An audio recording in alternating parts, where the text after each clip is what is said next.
পবিত্র রমজানে যুক্তরাষ্ট্র জুড়ে ইফতারের আয়োজন করে বিভিন্ন সংগঠন। এই ইফতার মাহফিলের মাধ্যমে একে অন্যের সাথে সৌহার্দ্য বিনিময়ের পাশাপাশি আল্লাহর সন্তুষ্টি কামনায় দোয়া ও মোনাজাত করা হয়। এরই ধারাবাহিকতায় নিউ ইয়র্কে আলাদাভাবে ইফতার ও দোয়া মাহফিলের আয়োজন করেছে একাধিক সংগঠন। বিস্তারিত রিপোর্টে। নিউ ইয়র্কে বাংলাদেশি কমিউনিটির মধ্যে সবচেয়ে পুরনো press club new York Bangladesh press club প্রতি বছরের মতো এবারও ইফতার মাহফিলের আয়োজন করেছে সংগঠনটি। এতে ক্লাবের নেতৃবৃন্দ এবং সদস্যরা উপস্থিত ছিলেন।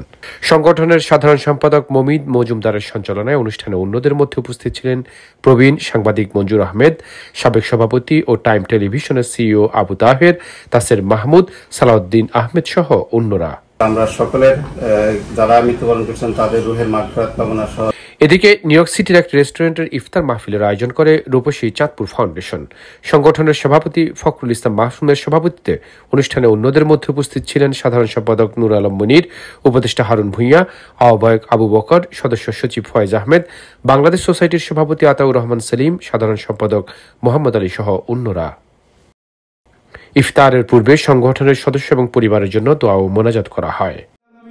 আমরা বাংলাদেশের চাঁদপুরে মাওলা গরিব দুঃখীদের জন্য মাওলা আমরা ইফতারের ব্যবস্থা করেছি। মাওলা তুমি আপনি এই ব্যবস্থাগুলি কবুল ও মঞ্জুর করে নাও।